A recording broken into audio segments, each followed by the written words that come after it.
Hi മക്കളെ, അപ്പൊ നാളെ നമുക്ക് കെമിസ്ട്രിയുടെ എക്സാം ആണല്ലേ. അപ്പൊ മക്കളൊക്കെ പഠിച്ചിട്ടുണ്ടെന്ന് സാർ വിചാരിക്കുന്നു. അപ്പൊ മക്കളെ, നമുക്ക് പെട്ടെന്ന് നമ്മുടെ ഫസ്റ്റ് ചാപ്റ്റർ ഏതായിരുന്നു? First chapter structure of atom അല്ലേ.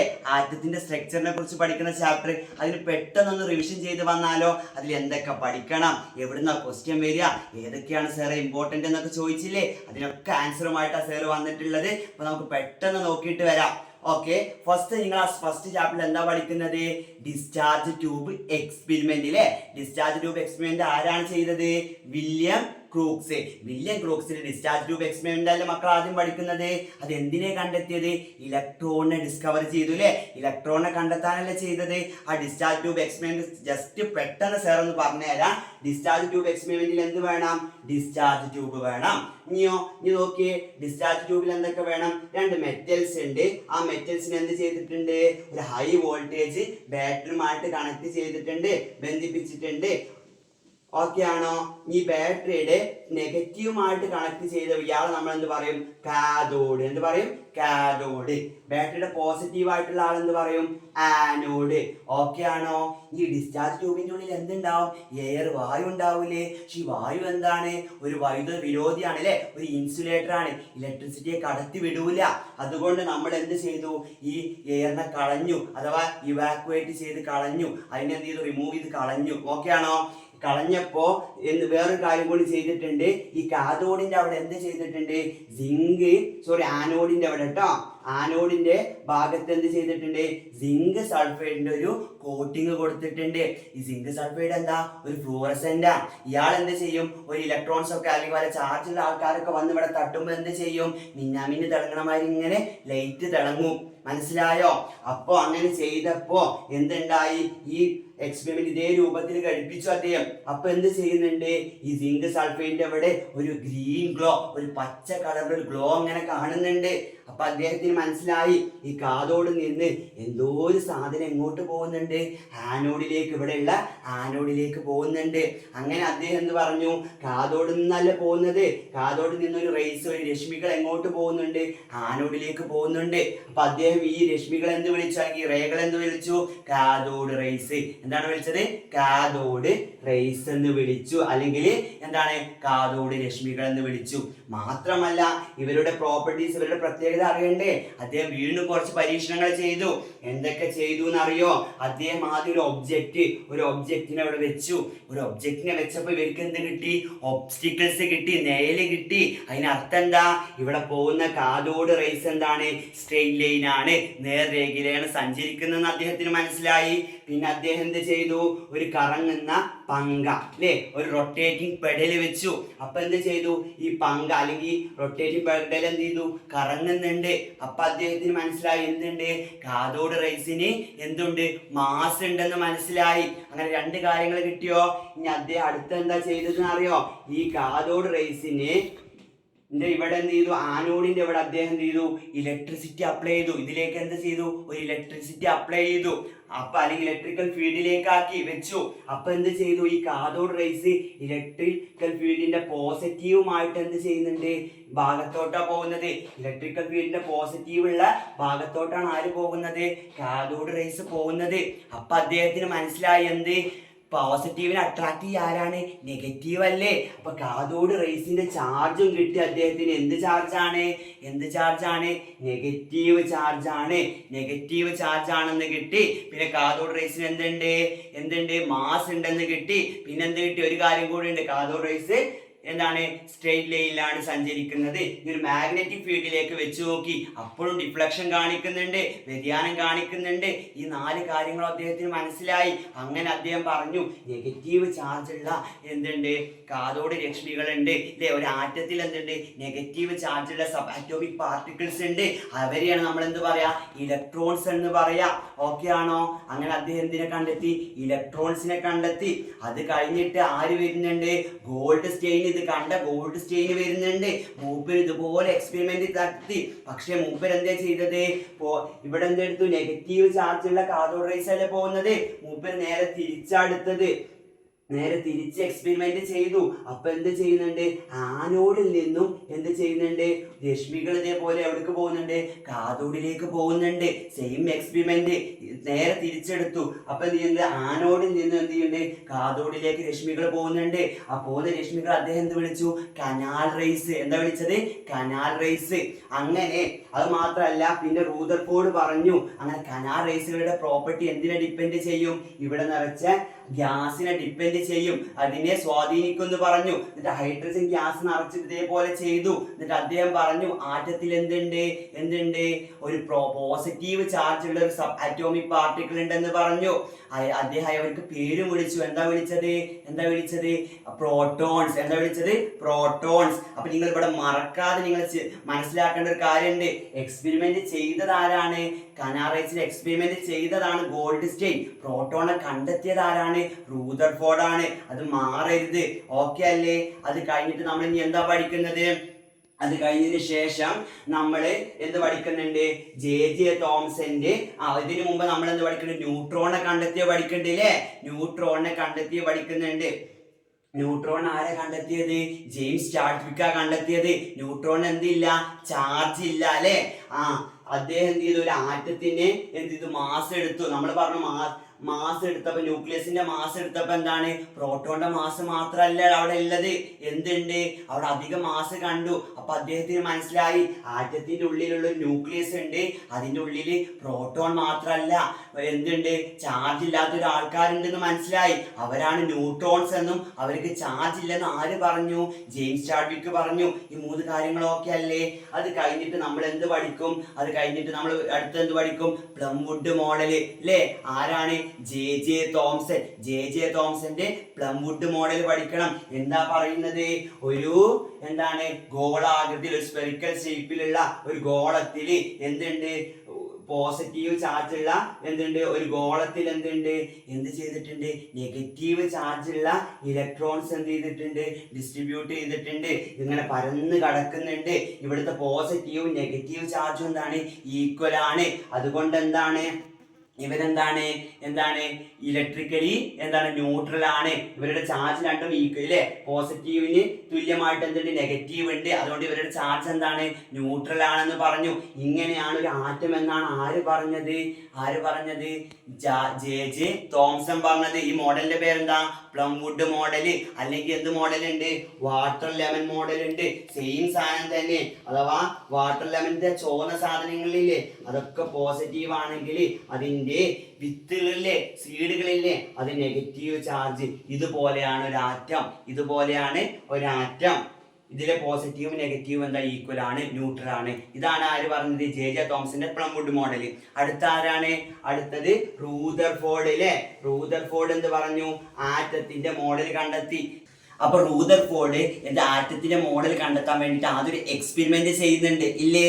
ആ എക്സ്പെരിമെന്റിന്റെ പേരെന്താണ്, ഗോൾഡ് ഫോയിൽ എക്സ്പെരിമെന്റ്. അദ്ദേഹം എന്താ ചെയ്തത്, ഒരു ആൽഫ പാർട്ടിക്കിൾസിന്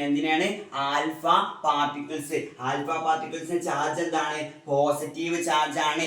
ഈ ആൽഫ പാർട്ടിക്കിൾസിനെ എന്ത് ചെയ്തു, ഒരു ഗോൾഡ് ഫോയിലേക്ക് എന്ത് ചെയ്തു ബോംബാർഡ് ചെയ്യിപ്പിച്ചു. അഥവാ അതിലേക്ക് ഇടിപ്പിച്ചു. മാത്രമല്ല ഇതിന്റെ ചുറ്റുപോഴം എന്ത് ചെയ്തു, ഇതേമാതിരി ഫ്ലൂറസെന്റിന്റെ കോട്ടിംഗ് കൊടുത്തു. ഇവിടെ ചാർജുള്ള പാർട്ടിക്കിൾ ഇവിടെ വന്ന് തട്ടുണ്ടോ എന്ന് അറിയാൻ വേണ്ടിയിട്ട് എന്ത് ചെയ്തു, സിങ്ക് സൾഫേറ്റിന്റെ ഫ്ലൂറസെന്റിന്റെ ഒരു കോട്ടിങ്ങും കൊടുത്തു അദ്ദേഹം. എന്നിട്ട് എന്ത് ചെയ്തു, ആൽഫ പാർട്ടിക്കിൾസിനെ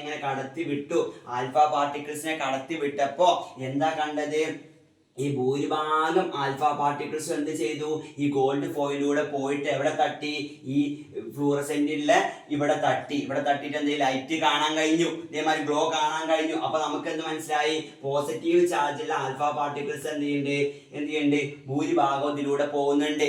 അപ്പൊ ഇതൊരു ഗോൾഡ് ഫോയിൽ അറിയുന്ന ഒരു ആറ്റം അല്ലേ. ഈ ആറ്റത്തിന്റെ ഭൂരിഭാഗം ഏകദേശം ഭൂരിഭാഗ പ്രദേശം എം ടി ആണ്, ശൂന്യമാണ്. അതുകൊണ്ടല്ലേ ഈ ആൽഫ പാർട്ടിക്കിൾ ഇതിലൂടെ പോയത്. അപ്പൊ അദ്ദേഹത്തിന് മനസ്സിലായി. മാത്രമല്ല കുറച്ച് ആൽഫ പാർട്ടിക്കിൾസ് തന്നെ എന്ത് ചെയ്യുന്നുണ്ട്, 180 ഡിഗ്രി 180 ഡിഗ്രി ആംഗിൾ എന്ത് ചെയ്യുന്നുണ്ട്, റിഫ്ലക്ട് ചെയ്ത് നേരെ തിരിച്ചു വരുന്നുണ്ട്. വളരെ കുറച്ച് 2001 മാത്രമൊക്കെ, അത്രയും കുറവ് എന്ത് ചെയ്യുന്നുണ്ട്, 180 ഡിഗ്രിയിൽ തിരിച്ചു വരുന്നുണ്ട്. ഈ കുറച്ച് ആൽഫ പാർട്ടിക്കിൾസ് എന്ത് ചെയ്യുന്നുണ്ട്, ഇങ്ങനെ ചെറിയ ആംഗിൾ എന്ത് ചെയ്യുന്നുണ്ട്, സ്മാൾ ആംഗിളിൽ ഡിഫ്ലക്ട് ചെയ്ത് പോകുന്നുണ്ട്. ഈ 3 കാര്യങ്ങൾ അദ്ദേഹം കണ്ടത്. എന്ത് ചെയ്തു, എന്താണ്, ഭൂരിഭാഗം ആൽഫ പാർട്ടിക്കിൾസും എങ്ങനെയാണ്, ഗോ സ്ട്രെയിറ്റ് ലൈൻ, നേർരേഖയിൽ പോയി അല്ലേ. പിന്നെന്താണ്, സ്മാൾ ആയിട്ട് 2001 എന്ത് ചെയ്തു, 180 ഡിഗ്രിയിൽ എന്ത് ചെയ്തു, റിഫ്ലക്ട് ചെയ്തു തിരിച്ചു വന്നു. ഇനിയോ കുറച്ച് ആൽഫ പാർട്ടിക്കിൾസ്, വളരെ കുറച്ച് ആൽഫ പാർട്ടിക്കിൾ എന്ത് ചെയ്തു, സ്മാൾ ആംഗിളിൽ റിഫ്ലക്ട് ചെയ്ത് പോയി അല്ലേ. ഡീവിയേറ്റ് ചെയ്തിട്ട്, സ്മാൾ ആംഗിൾ ഡീവിയേറ്റ് ചെയ്തിട്ട് പോയി. അത് കണ്ടപ്പോൾ അദ്ദേഹത്തിന് മനസ്സിലായി, ഒരു ആറ്റം എന്ന് പറയുന്നത് ഭൂരിഭാഗ പ്രദേശങ്ങളും ആറ്റത്തിന്റെ മോസ്റ്റ് ആയിട്ടുള്ള പ്ലേസുകളും എന്താണ്, എം ടി ആണ്, ശൂന്യമാണ്. അതുകൊണ്ടല്ലേ ഈ റേസുകൾ ഒരു തടസ്സമില്ലാതെ പോയത്. പക്ഷേ ആറ്റത്തിന്റെ നടുവില് ഒരു ചാർജുള്ള ഒരു വസ്തു ഉണ്ട്. ഏത് ചാർജാ, പോസിറ്റീവുള്ള ആളല്ലേ നമ്മൾ കൊടുത്തത്. അപ്പൊ പോസിറ്റീവ് ഉള്ള ആൾ തന്നെ എവിടെ ഉണ്ട്, ആറ്റത്തിന്റെ നടുവിൽ ഒരു പോസിറ്റീവ് ചാർജിലൊരു ആളുണ്ട്. ചെറിയ അത്രയും സ്മാൾ ആയിട്ടുള്ള ആളാണ്. അദ്ദേഹത്തിന് എന്താ, ചാർജ് പോസിറ്റീവ് ആണ്. അദ്ദേഹം എന്താണ്, ഈ ആറ്റത്തിന്റെ മാസ് ഒക്കെ കോൺസെൻട്രേറ്റ് ചെയ്തിട്ടുള്ള എവിടെയാണ്, ഈ ആറ്റത്തിന്റെ സെൻട്രലിലുള്ള ഇവിടെയാണ്. ഇതിനെ അദ്ദേഹം എന്ത് പേര് വിളിച്ചു, ന്യൂക്ലിയസ്. എന്ത് പേര് വിളിച്ചു, ന്യൂക്ലിയസ് എന്ന് പേര് വിളിച്ചു. എന്നിട്ട് അദ്ദേഹം പറഞ്ഞു, ന്യൂക്ലിയസില് ഇതിന്റെ ചാർജ് എന്താണ്, ന്യൂക്ലിയസില് പോസിറ്റീവ് ചാർജ് ഉണ്ട്. മനസ്സിലായി. പിന്നെന്തേ, അപ്പൊ എന്താ മനസ്സിലായി, നമ്മൾ പോസിറ്റീവ് ചാർജ് ഇല്ല സബാറ്റോമിക് പാർട്ടിക്കിളെ കണ്ടിട്ടുണ്ട്. ആരാ, പ്രോട്ടോൺ. അപ്പൊ പ്രോട്ടോൺ എവിടെയാക്കണം, ന്യൂക്ലിയസിലേക്കണം അല്ലേ. അപ്പോ മാത്രമല്ല ആറ്റത്തിന്റെ ഭൂരിഭാഗം എന്താ, എം ടി ആണ്, ശൂന്യമാണെന്ന് മനസ്സിലായി. ഇനിയോ ഈ ന്യൂക്ലിയസിന്റെ ആറ്റത്തിന്റെ മാസ് എവിടെയായിരിക്കും, ന്യൂക്ലിയസിലായിരിക്കും. ആറ്റത്തിന്റെ മാസ് ന്യൂക്ലിയസിന്റെ മാസ് ആയിരിക്കും. ആറ്റത്തിന്റെ മാസ് കോൺസെൻട്രേറ്റ് ചെയ്തിരിക്കുന്നത് എവിടെയായിരിക്കും, ന്യൂക്ലിയസിലായിരിക്കും. അതുപോലെ തന്നെ ഈ ന്യൂക്ലിയസിന്റെ വലിപ്പം, സൈസ് നമ്മൾ നോക്കുകയാണെങ്കിൽ എന്താണ്, ആറ്റമായിട്ട് കമ്പയർ ചെയ്യുമ്പോൾ നെഗ്ലിജിബിൾ, അത്രയും ചെറുതാണ്. അത്രയും ചെറിയൊരു സാധനമാണ് ഈ ന്യൂക്ലിയസ് എന്ന് മനസ്സിലായി. ഓക്കെ ആണോ. അങ്ങനെ എന്ത് ചെയ്തു, അദ്ദേഹം എന്ത് കണ്ടു, ഒരു ആറ്റത്തിന്റെ സ്ട്രക്ചർ പറഞ്ഞു. എന്ത് പറഞ്ഞു, ആറ്റം എന്ന് പറയുന്ന ഭൂരിഭാഗം ശൂന്യമായിട്ടുള്ളതാണ്, എം ടി ആയിട്ടുള്ളതാണ്. അതിന് നടുവിൽ ന്യൂക്ലിയസ് ഉണ്ട്. ഈ ന്യൂക്ലിയസിൽ എന്തായിരിക്കും, പോസിറ്റീവ് ചാർജുള്ള പ്രോട്ടോൺസ് ഉണ്ടാവും എന്ന് പറഞ്ഞു. പിന്നെന്താണ്, ഇതിന്റെ സൈസ് എന്ന് പറയുന്നത് എന്താണ്, ആറ്റത്തിനെ കമ്പയർ ചെയ്യുമ്പോൾ നെഗ്ലിജിബിൾ ആണ്, അത്രയും ചെറുതാണെന്ന് പറഞ്ഞു. ഓക്കെ ആണോ. ഇതൊക്കെയാണ് റൂദർഫോർഡ് പറഞ്ഞത്. റൂദർഫോർഡ് പറഞ്ഞതിന് ശേഷം ആണ് നമ്മൾ നേരത്തെ പറഞ്ഞ ജെയിംസ് ചാഡ്വിക്ക് എന്ത് കണ്ടെത്തണേ, ന്യൂട്രോൺസിനെ കണ്ടെത്തുന്നത്. അദ്ദേഹം എന്ത് ചെയ്തു, ന്യൂക്ലിയസിനെ അല്ലേ ഒരു ആറ്റത്തിന് എടുത്തിട്ട് എന്ത് ചെയ്തു, വെയിറ്റ് നോക്കിയപ്പോൾ പ്രോട്ടോണിന്റെ വെയിറ്റ് മാത്രമല്ല അവിടെ കണ്ടത്, അവിടെ അധിക വെയിറ്റ് കണ്ടു. അപ്പൊ അദ്ദേഹത്തിന് മനസ്സിലായി, ന്യൂട്രോണിന്റെ ഉള്ളിൽ വെറും പ്രോട്ടോൺസ് മാത്രമല്ല, വേറെ എന്തോ ഒരു സാധനം ഉണ്ട്. കാരണം അല്ലേ, മാസ് ഉണ്ട്, പ്രോട്ടോണിന്റെ മാസ് മാത്രമല്ല, അതിലേറെ മാസ് കാണുന്നുണ്ട്. അപ്പൊ എന്ത് മനസ്സിലായി, ഒരു ചാർജ് ഇല്ല. പക്ഷെ ചാർജ് എന്താ, പോസിറ്റീവ് മാത്രമേ കാണിക്കുന്നുള്ളൂ. അപ്പൊ ചാർജ് ഇല്ലാത്ത ഒരാളുണ്ട് അല്ലേ, അവരെയാണ് അദ്ദേഹം ന്യൂട്രോൺസ് എന്ന് വിളിച്ചത്, ജെയിംസ് ചാഡ്വിക്ക്.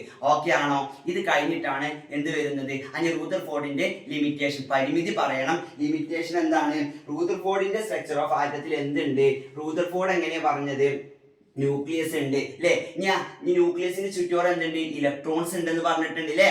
ന്യൂക്ലിയസിൽ എന്താ, പ്രോട്ടോൺസ് ന്യൂട്രോൺസും ആണ് ഉള്ളത് അല്ലേ. ഇതിന്റെ ചുറ്റും ആരുണ്ട്, ഇലക്ട്രോൺസ് ഉണ്ട്. ഈ ഇലക്ട്രോൺസ് എന്താ ചെയ്യുന്നത്, ന്യൂക്ലിയസിന് ചുറ്റോറം റിവോൾവ് ചെയ്യുന്നുണ്ടെന്നും അദ്ദേഹം പറഞ്ഞിട്ടുണ്ട്. പക്ഷെ അങ്ങനെ റിവോൾവ് ചെയ്യുമ്പോൾ എന്ത് ചെയ്യും, എനർജി വെറുതെ ലൂസ് ആവൂലേ, എനർജി നഷ്ടപ്പെടൂലേ. നമ്മളിപ്പോ ഒരു ഗ്രൗണ്ടിന്റെ ചുറ്റോറം അങ്ങനെ കടന്നു ഓടുമ്പോൾ നമ്മൾ ക്ഷീണിച്ച് വീയൂലേ, അതേമാതിരി ഇവിടെ എനർജി നഷ്ടപ്പെടും. എനർജി നഷ്ടപ്പെട്ട് എന്ത് ചെയ്യും, ഇവരെങ്ങോട്ട് പോകും, ന്യൂക്ലിയസിലേക്ക് പതിക്കും അല്ലേ, ന്യൂക്ലിയസിലേക്ക് പതിക്കും. പക്ഷെ അങ്ങനെ ഒരു കാര്യം പോസിബിൾ ആണോ, ഇലക്ട്രോൺസിന് ഇങ്ങനെ ഒരു കാര്യം പോസിബിൾ ആണോ, അല്ല. അപ്പൊ അദ്ദേഹം എന്ത് പറ്റിയില്ല, ഇലക്ട്രോൺസിന്റെ എനർജി സ്റ്റെബിലിറ്റിയോ എന്ത് പറ്റിയില്ല, സ്ഥിരത, ഇലക്ട്രോൺസിന്റെ സ്ഥിരതയെ അദ്ദേഹത്തിന് എന്ത് ചെയ്യാൻ, വിശദീകരിക്കാൻ, എക്സ്പ്ലെയിൻ ചെയ്യാൻ കഴിഞ്ഞില്ല. അതാണ് അദ്ദേഹത്തിന്റെ ലിമിറ്റേഷൻ. മനസ്സിലായോ, ഇലക്ട്രോൺസിന്റെ സ്ഥിരതയെ വിശദീകരിക്കാൻ, അല്ലെങ്കിൽ ഇലക്ട്രോൺസിന്റെ സ്റ്റെബിലിറ്റിയെ എന്ത് ചെയ്യാൻ, എക്സ്പ്ലെയിൻ ചെയ്യാൻ അദ്ദേഹത്തിന് കഴിഞ്ഞില്ല. ഓക്കെ ആണോ. ഇത്രയും ഓക്കെയാണോ മക്കളെ. ഇനി അടുത്തതാരാണ്, നീൽസ് ബോർ.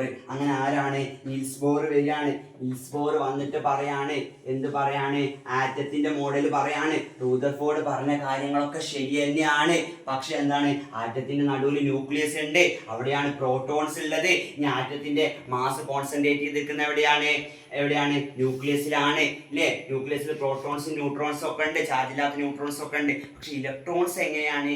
ഇലക്ട്രോൺസ് ഫിക്സ്ഡ് ആയിട്ടുള്ള ഒരു ഓർബിറ്റലിലൂടെയാണ് റിവോൾവ് ചെയ്യുന്നത് അല്ലേ? ഫിക്സ്ഡ് ആയിട്ടുള്ള ഒരു പാത്തിലൂടെയാണ് എന്ത് ചെയ്യുന്നത്? ഇലക്ട്രോൺസ് റിവോൾവ് ചെയ്യുന്നത്. ആ പാത്തിനെ എന്ത് പറയും? ഓർബിറ്റൽ. എന്ത് പറയും? ഓർബിറ്റൽസ് എന്ന് പറയും. അദ്ദേഹം പറഞ്ഞ ഒന്നാമത്തെ പോയിന്റ് ആണ് അത്. ഇനിയോ ഈ ഓർബിറ്റലിലൂടെ റിവോൾവ് ചെയ്യുന്ന ഇലക്ട്രോൺസിന് എന്തുണ്ട്? എനർജിൻ്റെ ഒരു ഡെഫിനിറ്റ്, ഒരു കൃത്യമായ എനർജി ഉണ്ട്. അതുകൊണ്ട് നമുക്ക് അദ്ദേഹം എന്ത് പറഞ്ഞു? ഈ ഓർബിറ്റലിൽ നമുക്ക് എന്ത് വിളിക്കാം? എനർജി ലെവൽസുകൾ എന്ന് വിളിക്കാം. എന്ത് വിളിക്കാം? എനർജി ലെവൽസുകൾ എന്ന് വിളിക്കാം. മാത്രമല്ല ഇപ്പൊ ഈ ഓർബിറ്റലിലൂടെ പോണ ഇലക്ട്രോൺസുകൾക്കൊക്കെ എന്താണ്? ഫിക്സ്ഡ് ആയിട്ടുള്ള എനർജി ആയിരിക്കും. അതുകൊണ്ട് ഈ ഓർബിറ്റലിൽ എന്ത് വിളിക്കാം? Stationary energy levels. എന്താണ്? ഫിക്സ്ഡ് അല്ലേ? അതുകൊണ്ട് അദ്ദേഹം പറഞ്ഞു സ്റ്റേഷനറി ആയിട്ട് അല്ലേ നിൽക്കുന്ന സ്റ്റേഷനറി ആയിട്ടുള്ള എനർജി ലെവൽസുകൾ എന്ന് വിളിക്കാന്ന് പറഞ്ഞു. അത് മാത്രമല്ല അങ്ങനെ അദ്ദേഹം വേറെ എന്തൊക്കെ പറഞ്ഞു? ഇനി അല്ലേ അങ്ങനെ എന്തുണ്ട്? കുറെ എനർജി ലെവൽസുകൾ ഉണ്ട് അല്ലേ? എന്നിട്ടോ ഈ ഏറ്റവും ലോ എനർജിയിലുള്ള ഓർബിറ്റലിലത്തെ ഇലക്ട്രോണിന് ഹൈ എനർജിയിലേക്ക് പോകണമെങ്കിൽ എന്ത് ചെയ്യണം? എനർജി അബ്സോർബ് ചെയ്യണം. ഈ ഇലക്ട്രോൺ ഇങ്ങോട്ട് ചാടണമെങ്കിൽ എന്ത് ചെയ്യണം? എനർജി അബ്സോർബ് ചെയ്യണം. ഇനിയോ ഹൈ എനർജിയിലെ ഇലക്ട്രോൺസിന് ലോവർ എനർജിയിലേക്ക് വരണമെങ്കിൽ എന്ത് ചെയ്യണം? എനർജി റിലീസ് ചെയ്യണം. എനർജി എന്ത് ചെയ്യണം? പുറത്തേക്ക് കളയണം. അങ്ങനെ അതും അടുത്ത പോയിന്റ് ആണ്. ബോറ് പറഞ്ഞ അടുത്ത പോയിന്റ് ആണ്. പിന്നെ എന്ത് പറഞ്ഞു? ബോറ് പറഞ്ഞു എനർജി ലെവൽസുകളെ 1 2 3 4 5 6 എന്ന് പറഞ്ഞിട്ട് അദ്ദേഹം എന്ത് നൽകി? നമ്പറിങ്ങും നൽകി. ഇത്രയാണ് ആര് ചെയ്തത്? നീൽസ് ബോർ ചെയ്തത്. ഓക്കെ ആണോ? ഇനി അടുത്ത നിങ്ങൾക്ക് എന്താണ് ഈ ചാപ്റ്ററിൽ ഉള്ളത്? എന്താ പഠിക്കാനുള്ളത്? എന്താണ്? ഒരു ആറ്റത്തിന്റെ അറ്റോമിക നമ്പറും മാസ് നമ്പറും അല്ലേ? ഓക്കെ. എന്താണ് ഒരു എക്സ് എന്ന് പറയുന്ന ഒരു ആറ്റത്തിന്റെ എവിടെയാണ്? അറ്റോമിക നമ്പർ ആണ് അടിയിൽ എഴുതുക. എങ്ങനെ സൂചിപ്പിക്കുക? Z എന്ന അക്ഷരമാണ്. ഇനിയോ മുകളിൽ എന്ത് എഴുതുക? മാസ് നമ്പർ ആണ്. എന്താ മുകളിൽ എഴുതുക? മാസ് നമ്പർ ആണ്. അറ്റോമിക നമ്പർ എന്ന് പറഞ്ഞാൽ എന്താണ്? പ്രോട്ടോണിന്റെ എണ്ണമാണ് നമ്പർ ഓഫ് പ്രോട്ടോൺസ്. അല്ലെങ്കിൽ എന്താണ്? ഇത് എന്തിന് ഈക്വൽ ആണ്? ഒരു ആറ്റത്തിലെ പ്രോട്ടോൺസും ഇലക്ട്രോണും ഈക്വൽ ആണ്. മറക്കരുത്. ഒരു ആറ്റത്തിന്റെ പ്രോട്ടോൺസും ഇലക്ട്രോണും ഈക്വൽ ആണ്. 10 പ്രോട്ടോൺ ഉണ്ടെങ്കിൽ ആറ്റത്തിൽ 10 ഇലക്ട്രോൺസും ഉണ്ടാവും. ഓക്കെ ആണോ? അപ്പോ ഇവിടെ എഴുതുന്ന എന്താണ്? ആറ്റോമിക നമ്പർ ആണ്. ഈ ആറ്റോമിക നമ്പർ എന്തിന് ഈക്വൽ ആണ്? ഇലക്ട്രോൺസിന്റെ എണ്ണത്തിന് ഈക്വൽ ആണ്. അല്ലെങ്കിലോ പ്രോട്ടോൺസിന്റെ എണ്ണത്തിന് ഈക്വൽ ആണ്. ഇവിടെ എഴുതുന്ന മാസ് നമ്പർ ഇല്ലേ? മാസ് നമ്പർ എന്താണ്? പ്രോട്ടോണിന്റെയും ന്യൂട്രോണിന്റെയും എണ്ണം. എന്താണ് മാസ് നമ്പർ എന്ന് പറഞ്ഞാൽ? എന്താണ്? പ്രോട്ടോണിന്റെയും ന്യൂട്രോണിന്റെയും എണ്ണം. നിങ്ങൾ ഇവിടെ പഠിക്കേണ്ട എന്താണ്? ഇവിടെ പഠിക്കേണ്ട ഇക്വേഷൻ എന്താണ്? ന്യൂട്രോണിന്റെ എണ്ണം കാണേണ്ട ഇക്വേഷൻ പഠിക്കണം. എന്താണ്? മുകളിലത്തീന്ന് അടിയത്തെ കുറച്ചത് A - Z. മുകളിലെ വലിയ ആളല്ലേ? തല കുറക്കണം അടി അല്ലേ? തല മുകളിൽ ഏറ്റവും വലിയ ആൾക്കാർ മുകളിലല്ലേ ഉണ്ടാവാത്തല്ലേ? അപ്പൊ നമ്മൾ തല. അപ്പൊ മുകളിലത്തെ ആളെന്ത് ചെയ്യാം? അടിയത്തെ ആളെ കുറക്കുക. അപ്പൊ എന്ത് കിട്ടും? ന്യൂട്രോണിന്റെ എണ്ണം കിട്ടും. ഇനി നിങ്ങൾക്ക് ഒരു ആറ്റം തരും. ആറ്റം തന്നിട്ട് ഏതെങ്കിലും ഒരു ആറ്റം തന്നിട്ട് അവിടെ ആറ്റോമിക നമ്പറും മാസ് നമ്പറും തന്ന ന്യൂട്രോണിന്റെ എണ്ണം കാണാൻ പറയും. അപ്പൊ നിങ്ങൾ എന്ത് ചെയ്യാ? മുകളിന്ന് അടിയത്തെ കുറക്കുക. അല്ല ഇനി നിങ്ങൾക്ക് ചിലപ്പോ നേരെ തിരിച്ചു തരും. നമ്മുടെ മോഡൽ എക്സാമിനൊക്കെ ചോദിച്ച മാതിരി എന്ത് ചെയ്യും മക്കളെ? നമ്മൾക്ക് ന്യൂട്രോണിന്റെ എണ്ണം അവിടെ തന്നിട്ടുണ്ടാവും. ന്യൂട്രോണും തന്നിട്ടുണ്ടാവും. പിന്നെ എന്ത് തന്നിട്ടുണ്ടാവും? ആറ്റോമിക നമ്പറും തന്നിട്ടുണ്ടാവും. ആറ്റോമിക നമ്പറും തന്നിട്ടുണ്ടെങ്കിൽ മാസ് നമ്പർ കാണണമെങ്കിൽ എന്ത് ചെയ്താൽ മതി? മാസ് നമ്പർ ഇതല്ലേ? ഇതിനെ കിട്ടണമെങ്കിൽ എന്ത് ചെയ്താൽ മതി? ഇയാളെ ഇങ്ങോട്ട് കൊടുത്താൽ മതി അല്ലേ? അപ്പൊ N+Z ആണ് എന്ത്? A. എന്ന് പറഞ്ഞാൽ മാസ് നമ്പർ. ഇനി നിങ്ങൾക്കല്ല മാസ് നമ്പറും അതേപോലെ തന്നെ എന്താ തന്നിക്കണേ? മാസ് നമ്പറും അതേപോലെ എന്താണ് ന്യൂട്രോൺസുകളുമാണ് തന്നിട്ടുള്ളത്. ഇവർ രണ്ടുപേരും തന്നിട്ടുണ്ടെങ്കിൽ നമുക്ക് ആ ഇക്വേഷൻ എങ്ങനെയായി മാറും? എന്തായി മാറും? A - N എന്താവും? Z ആവും. അപ്പൊ ഈ ഇക്വേഷൻസ് ഒക്കെ ഓർമ്മ വരാം കേട്ടോ. അഥവാ ന്യൂട്രോണിനെ കാണണമെങ്കിൽ മാസ് നമ്പർ മൈനസ് ആറ്റോമിക നമ്പർ. ഇനിയോ മാസ് നമ്പർ കാണണമെങ്കിൽ എന്താണ്? നമ്മൾ പഠിച്ച തന്നെ ഇവിടെ അല്ലേ? എന്താണ്? ന്യൂട്രോണുകളുടെ എണ്ണം പ്ലസ് എന്താണ്? ആറ്റോമിക നമ്പർ. ഇനിയോ ആറ്റോമിക നമ്പർ കാണണമെങ്കിൽ എന്താണ്? മാസ് നമ്പർ മൈനസ് എന്താണ്? ന്യൂട്രോണുകളുടെ എണ്ണം. ഓക്കെ ആണോ?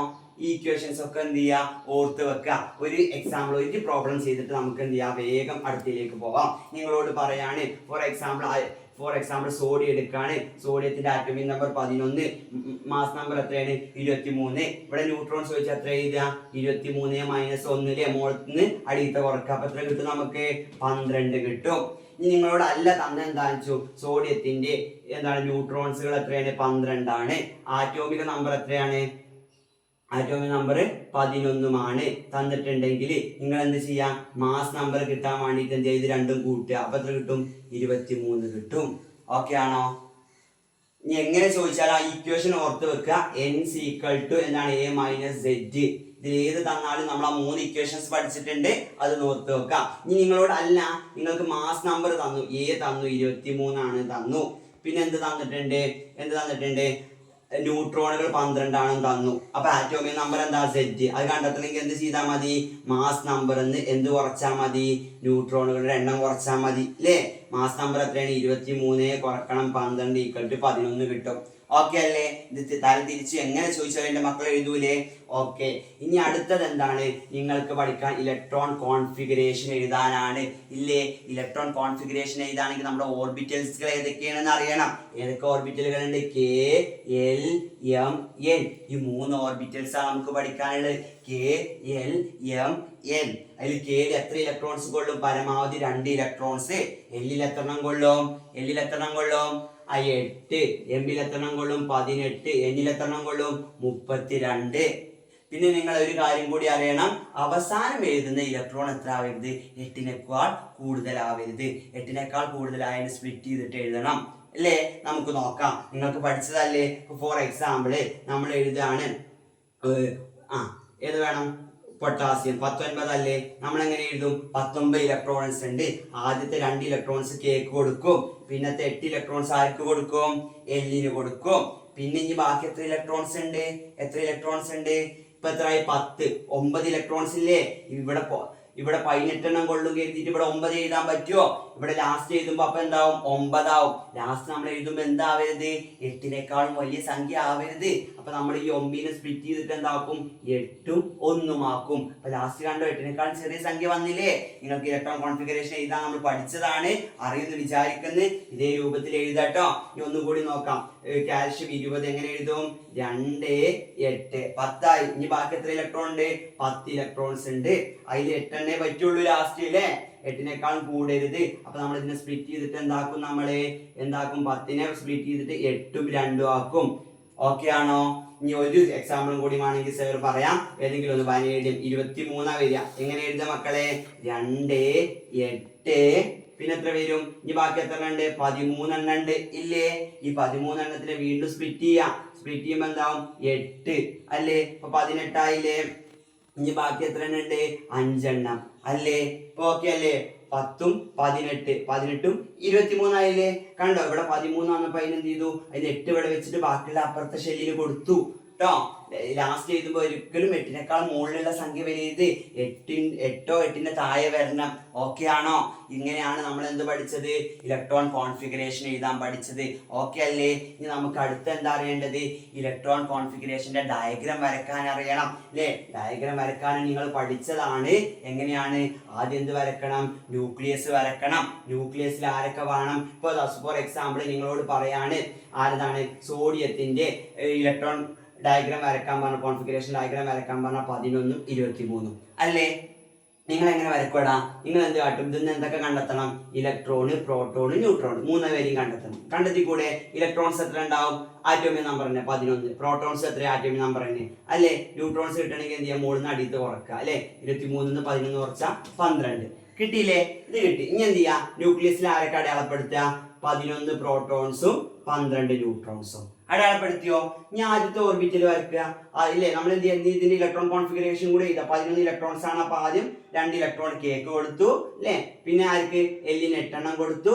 ഈ ബാക്കി എത്ര ഉണ്ട് 10. അതിനൊന്ന് എത്ര ബാക്കിയുള്ളൂ 1 ആർക്ക് കൊടുത്തു എമ്മിന് കൊടുത്തു അല്ലേ. അപ്പൊ എന്ത് ചെയ്തു ഇനി എന്ത് ചെയ്യണം കേക്ക് 2 ഇലക്ട്രോൺ അല്ലേ. ഇനി അടുത്ത ഷെല്ല് വരയ്ക്കുക.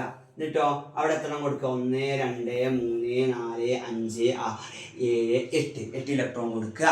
ഇനി അടുത്ത ഒരു ഓർബിറ്റലും കൂടി വരക്കുക. അവിടെ എത്ര വേണം 1 അല്ലേ. ഇത് കെ ഷെല്ല് ഇത് എൽ ഷെല്ല് ഇത് എം ഷെല്ല് ഇവിടെ ഇരുന്ന് അങ്ങനെ കറക്റ്റ് ആയിട്ട് അടയാളപ്പെടുത്തുക. ഇവിടെ ഇത് ഇലക്ട്രോൺ കോൺഫിഗറേഷൻ എഴുതുക, അതേ ഇലക്ട്രോൺസ് തന്നെ ഇവിടെ കണ്ടോ ഒരു 0 അല്ലെങ്കിൽ ഒരു ഡോട്ട് ഇട്ടിട്ട് ഇങ്ങനെ അടയാളപ്പെടുത്തുക. ഓക്കെ അല്ലേ? ഇലക്ട്രോൺ മസ്റ്റ് ആയിട്ട് എന്ത് ചോദിക്കും? ഇലക്ട്രോൺ കോൺഫിഗറേഷൻ എഴുതാൻ ചോദിക്കും, അതുപോലെ ഓർബിറ്റൽ ഡയഗ്രാം ചോദിക്കും. ഇതുപോലെ പറഞ്ഞ് ഡിസ്ചാർജ് ട്യൂബ് എക്സ്പെരിമെന്റിൽ ഒരു ക്വസ്റ്റ്യൻ പ്രതീക്ഷിച്ചോ അത് ചോദിക്കും. പിന്നെ എന്ത് ചോദിക്കും? റൂദർഫോർഡിന്റെ ഗോൾഡ് ഫോയിൽ എക്സ്പെരിമെന്റോ അല്ലെങ്കിൽ അദ്ദേഹം കണ്ടെത്തിയതോ അല്ലെങ്കിൽ നിൽസ് ബോറിന്റെ കണ്ടെത്തലുകളില്ലേ നമ്മൾ പറഞ്ഞില്ലേ, അതോ ഏതെങ്കിലും ഒക്കെ ചോദിക്കും. ആ ക്വസ്റ്റ്യൻസ് ഒക്കെ നിങ്ങൾ പ്രതീക്ഷിക്കണം. അത്ര ഇമ്പോർട്ടന്റ് ആയിട്ടുള്ള ക്വസ്റ്റ്യൻസ് ആണ് കേട്ടോ. ഇനി ഇത്രയും കഴിഞ്ഞാൽ നിങ്ങൾ എന്ത് പഠിക്കണം? അടുത്തത് ഐസോടോപ്പുകളും ഐസോബാറുകളും അല്ലേ. ഐസോടോപ്പും ഐസോബാറും ചോദിക്കാത്ത ഒരു ക്വസ്റ്റ്യൻ പേപ്പർ കാണൂല. സർ പ്രെഡിക്റ്റ് ചെയ്യുന്നു ഐസോടോപ്പ് എന്നൊരു ക്വസ്റ്റ്യൻ ഉറപ്പായിട്ടും വരും. ഐസോടോപ്പ് എന്ന് പറഞ്ഞാൽ എന്താ? ടോപ്പ്, മുകളിലുള്ള ആൾക്കാർ മാറാം. ഒരു ആറ്റം ഉണ്ടല്ലോ, ഒരു ആറ്റത്തിലെ മുകളിലെ നമ്പർ എന്തായിരിക്കും? ഡിഫറെന്റ് ആയിരിക്കും. പക്ഷെ അടിയത്തെ നമ്പർ എന്തായിരിക്കും? സെയിം ആയിരിക്കും, ഒരേപോലെ ആയിരിക്കും. ഇവിടെ നോക്കിക്കോ, ഹൈഡ്രജൻ ഇല്ലേ, ഹൈഡ്രജന്റെ 3 ഐസോടോപ്പുകളില്ലേ? ഏതൊക്കെയാണ്? 3 ഐസോടോപ്പുകൾ ഉണ്ട് അല്ലേ? H11, H12, H13. ഇതിന്റെ പേരെന്താണ്? Protium, deuterium. ഫസ്റ്റത്തിന്റെ പേര് പ്രോട്ടിയം, രണ്ടാമത്തെ എന്താണ്? ഡ്യൂറ്റീരിയം, മൂന്നാമത്തെ എന്താണ്? ട്രിഷ്യം. ഇവിടെ നോക്കി, അടിയിൽ ടോപ്പത്തെ ആൾക്കാർ ഐസോടോപ്പ് നല്ല പഠിച്ചത് മറക്കരുത്. മുകളിൽ നമ്മൾ ഇത് മാസ് നമ്പർ അല്ലേ എഴുതുക. അപ്പൊ മുകളിലുള്ള മാസ് നമ്പർ ഡിഫറെന്റ് ആയിരിക്കും. പക്ഷെ അടിയിൽ എഴുതിയ ആളാരാ? ആറ്റോമിക നമ്പർ സെയിം ആയിരിക്കും. ഓക്കെ ആണോ? ടോപ്പിൽ തല എന്ന് പറയുന്ന മാസ്, മാസ് അല്ലേ? തല. അപ്പൊ മാസ് മുകളിലത്തെ ആൾക്കാർ ഡിഫറെന്റ് ആയിരിക്കും, അടിയിലുള്ള ആൾക്കാർ എന്തായിരിക്കും? സെയിം ആയിരിക്കും. ഇതാണ് ഐസോടോപ്പിൽ നിങ്ങൾ എന്ത് പഠിക്കണം? ഹൈഡ്രജന്റെ 3 ഐസോടോപ്പുകൾ ആരൊക്കെയാണ്? Protium, deuterium, tritium. ഇതിന്റെ ന്യൂട്രോൺസ് കണ്ടെത്താൻ അറിയില്ലേ? ഇലക്ട്രോൺ കോൺഫിഗറേഷൻ ഡയഗ്രാം വരക്കാൻ അറിയില്ലേ? അതൊക്കെ പഠിക്കണം കേട്ടോ. അത് കഴിഞ്ഞിട്ട് അതുപോലെ ഇതിലുള്ള ആരാണ്? ഡ്യൂറ്റീരിയം ആണ് എന്താണ്? ഹെവി വാട്ടറുകളിൽ കാണാനാണ്. ഇതിന്റെ ഹൈഡ്രജൻ ഏതാണ്? H12 അഥവാ ഡ്യൂറ്റീരിയം ആണ് ഹെവി വാട്ടറുകളിൽ ഉണ്ടാവുന്ന ഹൈഡ്രജൻ എന്ന് പറയുന്നത് കേട്ടോ. അതുവരെ അതൊക്കെ അല്ലേ. ഇനി നിങ്ങൾ എന്ത് പഠിക്കണം? അതുപോലെ കാർബണിന്റെ 3 ഐസോടോപ്പുകൾ പഠിക്കണം. Carbon 12, carbon 13, carbon 14. Atomic number same ആണ്, മാസ് നമ്പറാണ് മാറുന്നത്. ഐസോടോപ്പുകളിൽ ഈ 3 പേരെയും പഠിക്കണം. ഇതിൽ സ്റ്റേബിൾ ആയ ആളാണ് ആര്? കാർബൺ 12. ഇനിയോ 1.1% മാത്രം അബോർഡൻസ് ഉള്ളത് ആരാണ്? കാർബൺ 30. പിന്നെന്താണ്? നമ്മുടെ പ്ലാന്റ്സുകളുടെ മെറ്റബോളിക് പ്രോസസ്സിൽ കാണുന്ന ആരെയാണ്? കാർബൺ 13 ആണ്. ഇനിയോ കാർബൺ 14 എന്തിനാണ് നമ്മൾ ഉപയോഗിക്കുക? ഫോസിലുകളുടെ കാലപ്പഴക്കം അല്ലെങ്കിൽ ഫോസിലുകളുടെ ഏജ് ഡിറ്റർമിൻ ചെയ്യാൻ വേണ്ടിയിട്ടാണ് ആര് ഉപയോഗിക്കുക? കാർബൺ 14. അപ്പൊ ഇത് ഇമ്പോർട്ടന്റ് ആണ്. ഈ കാർബണിനെ കുറിച്ചിട്ട് കാർബണിന്റെ ഒരു ക്വസ്റ്റ്യൻ ഉറപ്പായിട്ടും നിങ്ങൾ ഓണം എക്സാമിന് ഉണ്ടായിരിക്കും. കാർബൺ 14 തന്നെ ആയിരിക്കും ചോദിക്കുക അധികം. ഫോസിലുകളുടെ ഏജ് ഡിറ്റർമിൻ ചെയ്യാൻ വേണ്ടിയിട്ടുള്ള ഒരു ക്വസ്റ്റ്യൻ കാണും. അല്ലെങ്കിൽ കാർബണിന്റെ 3 ഐസോടോപ്പ് ഏതാണെന്ന് ചോദിക്കും, അല്ലെങ്കിൽ ഇവിടെ ന്യൂട്രോണിന്റെ എണ്ണോ അല്ലെങ്കിൽ എന്ത് ചോദിക്കും? ഇലക്ട്രോൺ കോൺഫിഗറേഷൻ എഴുതാൻ പറയും. ഇത് ഉറപ്പിച്ചോ, ഇത് നിങ്ങൾ ഓണം എക്സാമിന് അധികം കാണും. അല്ലെങ്കിൽ ഇത് ചോദിച്ചില്ലെങ്കിൽ ഏത് ചോദിക്കും? ഹൈഡ്രജന്റെ 3 ഐസോടോപ്പ് ചോദിക്കും.